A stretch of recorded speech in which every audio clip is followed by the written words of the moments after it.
My name is Sable Whitaker, and I am 68 years old. For most of my life, people have called me reliable. I pay bills early, keep spare batteries in the drawer, and remember who likes dark meat and who prefers white. Reliability, I've learned, can be another word for taken for granted. That Thanksgiving morning, the bay outside my window was the color of pewter, and the smell of cranberries simmering on the stove filled the house. I'd been making Donald's glaze for 40 years, the one with orange zest and a splash of bourbon he swore made all the difference. Though he'd been gone 6 years, I still set the good dishes, still ironed the linen napkins, still believed tradition was a way of keeping him close. By noon, I hadn't heard from Linnea. No text, no call. I told myself she was busy, maybe running late, maybe always maybe. Finally, I wiped my hands on a towel and dialed her number. "Hi, sweetheart," I said when she answered. "Just checking what time dinner starts." There was a pause, and then her voice light, unthinking, slicing straight through the kitchen. "Oh, we had it yesterday. Just his family." I stared at the receiver as though I hadn't heard right. The stove hummed softly. The pie cooling on the counter gave off its quiet, sugared scent. "Oh," I said finally. "I see." She kept talking, something about how it was easier for everyone's schedule, but I wasn't really listening. I ended the call before she could hear my voice waver. The line clicked to silence. I stood there for a long time, the phone still in my hand, surrounded by the tidy evidence of expectation, the polished silver, the folded napkins, the glaze thickening in the pan. Outside, a ferry horn drifted across the water, low and distant, reminding me that life kept moving whether you boarded or not. When the glaze began to burn, I turned off the stove, scraped the darkened edge into the sink, and covered the pie. Then I took a chair at the table meant for 6 and ate a single slice of turkey breast cold from the fridge. By evening, the house smelled only of vinegar and soap. Tomorrow, I decided, I'd check my bank statement. A week passed, gray and wet, the kind of Port Townsend rain that seemed to seep into the bones of the house. I'd packed away the unused Thanksgiving linens, wrapped the silver in tissue, and told myself that next year I'd go somewhere else, maybe the San Juans, maybe nowhere at all. That afternoon, as I was rinsing dishes, my phone rang. Linnea's name flashed across the screen. For a moment, I considered letting it go to voicemail, but habit won.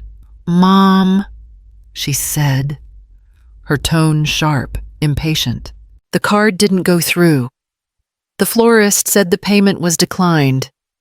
I dried my hands. "Steady. Didn't I warn you?" There was a beat of silence on the line, then her exasperated sigh. "Warn me about what? That I'd be closing the account if you kept using it for non-emergencies." Non-emergencies. Her voice rose. "Mom, this is my wedding. You said the card was for when I needed help." "Help," I said quietly, "isn't the same as financing." I ended the call before she could wind herself into tears, then sat at my desk and opened my laptop. The screen light felt too bright against the dim afternoon, the cursor blinking like a pulse as I logged into my account. The list of transactions scrolled on Enchanted Bay Florist, Harborview Catering, a boutique bridal shop I'd never heard of. The numbers stacked like small betrayals. $200, $900, $3,700. The total left me cold. I thought of Donald, his voice the evening before our daughter's college graduation. He'd been polishing his old watch and said, almost absently, "Never confuse generosity with obligation." Sable. One feeds the soul, the other empties it. I'd spent years ignoring that distinction, mistaking quiet endurance for love, but staring at the ledger of my own gullibility. I felt something shift, a dry spark in the hollow space where grief had lived. Outside, the rain turned heavier, blurring the bay until sea and sky were one unbroken gray. I printed the statement, folded it neatly, and placed it in the center of the table. Then I reached for a pen and began to write down every charge, every favor, every promise I'd let go unpaid. It was time to keep my own record. By Monday morning, the edges of the printed statement had begun to curl on the kitchen table. The ink smudged where my thumb had lingered too long. I'd read those numbers enough times to know them by heart. Each charge carved into memory like small, deliberate cuts. The decision came quietly. No speech, no tears, just a clean, internal click. I called the bank first. A young man answered, his voice bright and rehearsed. "Thank you for calling Harbor Federal. This is Tyler. How can I help you today? I'd like to remove an authorized user from my credit account," I said. He asked for my information, then paused when he saw the name. Linnea Whitaker. "Yes, my daughter." A delicate silence followed. The kind reserved for elderly customers who've confused their passwords or lost track of their cards. "Of course, ma'am. We can take care of that right away." His tone softened, almost pitying. "Would you like us to issue her a new card under her own name?" "No," I said. "I think she's had enough time to grow one." There was a small click of keys, and then it was done, just like that. Years of entanglement erased in a sound no louder than a keystroke. When I hung up, the air in the kitchen felt different, lighter somehow, as if the house itself had exhaled. I opened the junk drawer, found the spare keys, and drove to the hardware store on Lawrence Street. The clerk, a bearded man about my son's age, helped me choose a new set of locks. He didn't ask why. People in small towns know when not to. Back home, I changed them one by one: the front door, the side door, the back. Metal turned, hinges caught, and with each turn came a subtle sense of return to ownership, to order, to myself. When I finished, I brewed a cup of tea and opened a fresh notebook. On the first page, in steady handwriting, I wrote, "Every loan unpaid becomes a lesson." Then I listed the dates, the transfers, the times I'd said yes when I meant no. The list was long, but not endless. For the first time in months, the boundaries were visible, written in ink that wouldn't wash away. The following Friday, I walked down Water Street with the cold wind off the bay pressing against my coat. The gulls wheeled low over the rooftops, and the salt air carried a smell that reminded me of Donald's workshop, the same mix of metal and sea. At the corner stood the brick office of Maris Corbett, attorney at law. The brass letters dulled from decades of marine fog. She'd handled Donald's estate after he died, and the thought of sitting in that same leather chair again filled me with a strange steadiness. Maris looked almost unchanged, sharp eyes behind rimless glasses, silver hair clipped close. "Sable Whitaker," she said, standing to shake my hand. "It's been too long. I seem to have new paperwork," I said. We settled across her desk as the foghorn sounded faintly in the harbor. I told her about the charges, the card, the pattern that had gone from favor to expectation to theft. She listened without interruption, her pen poised but still. When I finished, she nodded once. "You're right to take action. Let's make sure your intentions are legally clear." For the next hour, we went line by line through my existing will. The old version left everything equally to Linnea and my son, Evan. The new one was different: the house and half my savings to the Jefferson County Literacy Fund, and the Animal Shelter League the rest to my children, but only after they repaid what they'd taken. Maris looked up from her notes. "You realize this could start a fight?" "I imagine it will," I said. "They may accuse you of favoritism, of holding grudges."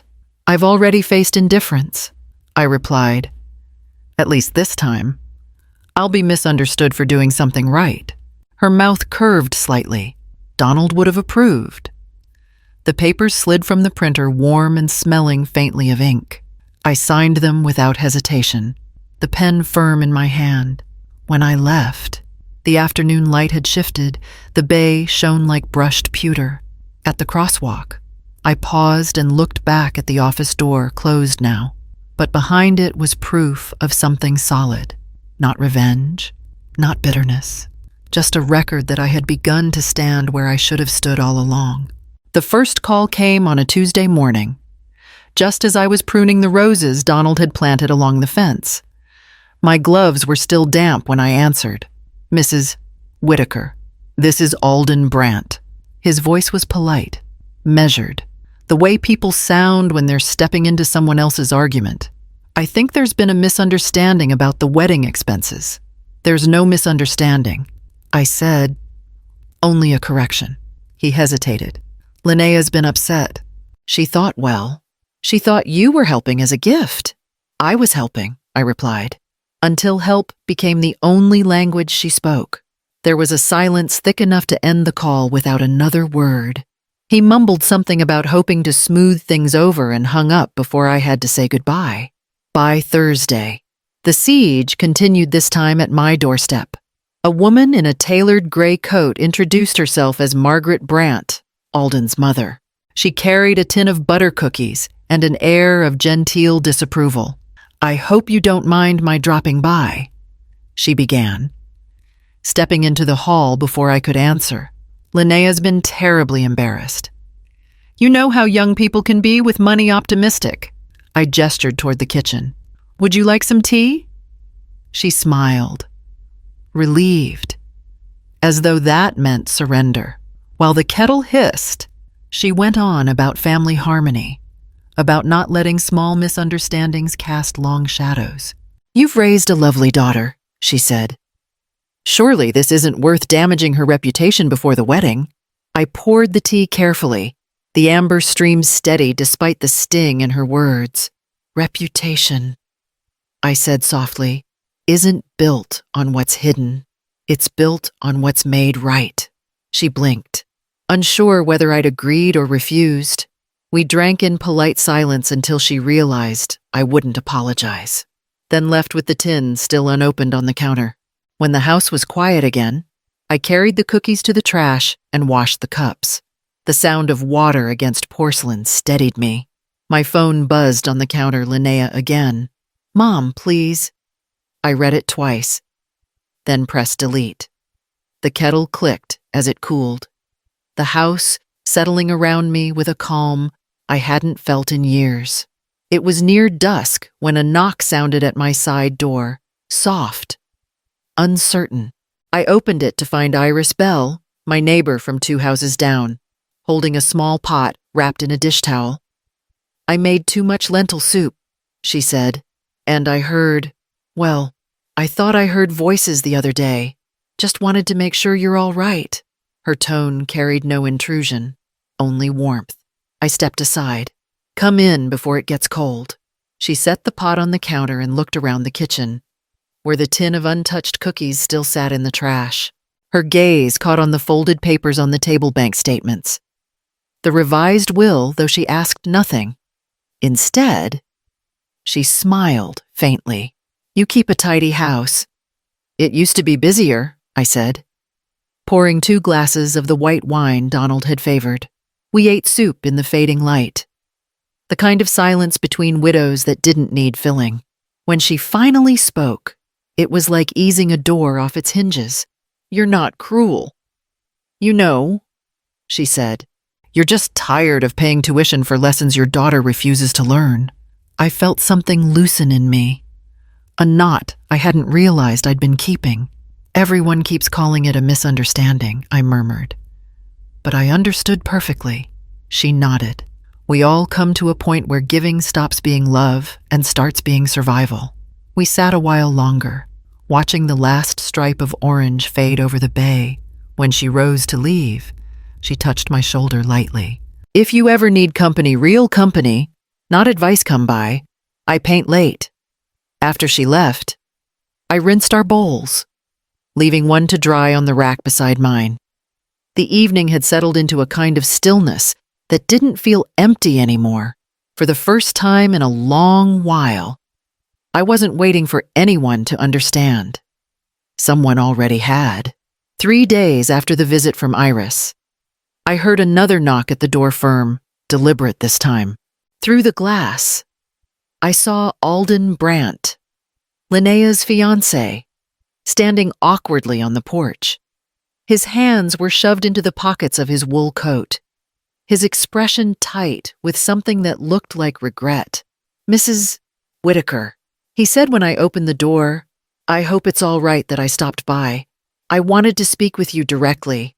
I gestured him in, motioning toward the kitchen table where the afternoon light fell across the wood in long, uneven bars. He didn't sit right away, just set a thick envelope on the table between us. I found the invoices. He began quietly. From the florist, the venue, the caterer, they were all billed to your account. He drew a breath. "She told me you'd offered to cover everything." I believed her. The words weren't defensive. "Only waited. I should have asked you myself," he said. "That's on me." He slid the envelope closer. "This is a cashier's check, half the total. It's not enough. I know, but it's what I can manage right now." I looked at it but didn't touch it. "You don't owe me that. Alden, you didn't take anything from me. I benefited," he said simply. "That makes it my responsibility too." There was no pretense in his tone, no attempt to justify or soften. Just a young man facing a truth he hadn't wanted to see. For the first time in weeks, I felt something I hadn't expected: respect. Not demanded, not begged for, but given freely. I pushed the envelope gently back toward him. "Keep it. Start your marriage with honesty. That's payment enough." He nodded, eyes lowered, and left a few minutes later, pausing on the porch as though wanting to say more but knowing he'd already said what mattered. When the door closed behind him, I placed my hand on the table's warm wood and exhaled. For the first time in months, I believed sincerity still existed somewhere, even if it had come from someone else's son. It was nearly dusk when the sound of tires on gravel drew me to the window. Linnea's car sat in the drive, the trunk half open, a suitcase leaning against her leg. She looked smaller than I remembered, hair pulled back carelessly, eyes red from crying. For a moment, I saw the child who used to run to me after scraped knees and whispered secrets. Then she looked up, and the expression on her face wasn't sorrow, it was expectation. When I opened the door, she stepped forward without waiting to be invited. "I need to come home," she said, voice trembling.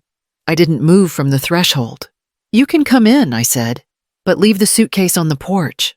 She hesitated, then set it down reluctantly, perching on the edge of the chair I'd pulled out for her. "I know I messed up," she began, twisting her hands. "Everything's falling apart. The vendor's canceled, Alden's furious, and I don't have anywhere to go." I poured her a glass of water, set it beside her, and waited. "Mom, please," she said, tears welling. "You can't just abandon me. You're my mother." I folded my hands in my lap. "I'm not abandoning you, Linnea. I'm standing where I should have stood a long time ago."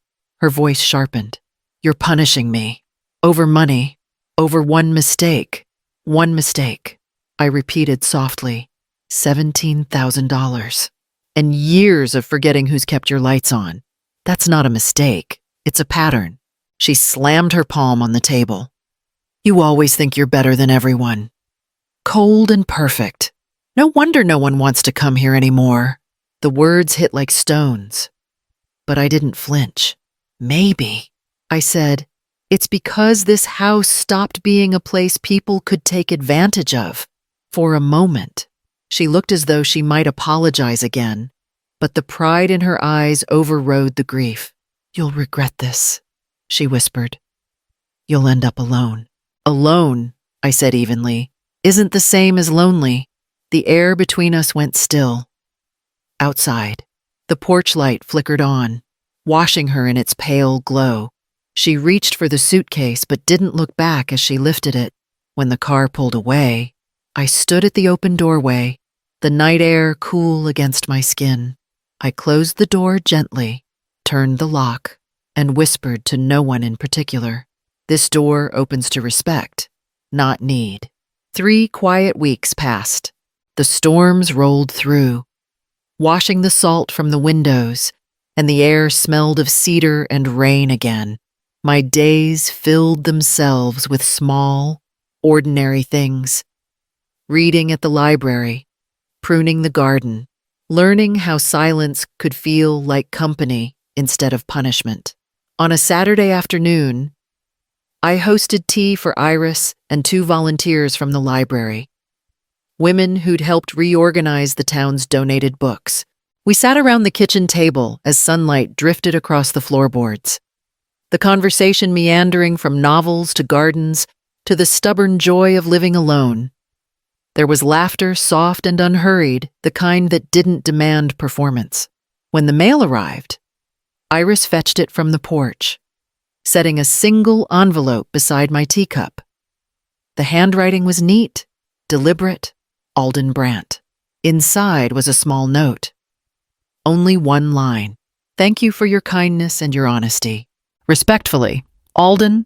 I read it twice, then placed it under the corner of a ceramic coaster Donald had made years ago in a pottery class. It felt like the right kind of ending, simple, accountable, without pretense. After the guests left, I washed the cups and set them upside down on the rack, the kitchen quiet except for the wind moving through the trees. The bay outside shimmered beneath the lowering sun. From the drawer, I took the small brass plaque I'd ordered the week before and a hammer I hadn't used in years. By the front door, above the step where Linnea had once left her suitcase, I mounted the plaque. The metal gleamed against the pale siding. Home by invitation only. I stood back, letting the weight of the words settle into place. It wasn't a threat, not even a warning, just a truth. When dusk came, I switched on the porch light. The glow reached across the railing, catching the brass letters, sending them into a soft, golden shine. Down the hill, the tide whispered against the rocks. I stayed there a moment longer, breathing in the stillness that no one could take away from me. Peace, I thought, isn't something you inherit. It's something you practice one boundary at a time.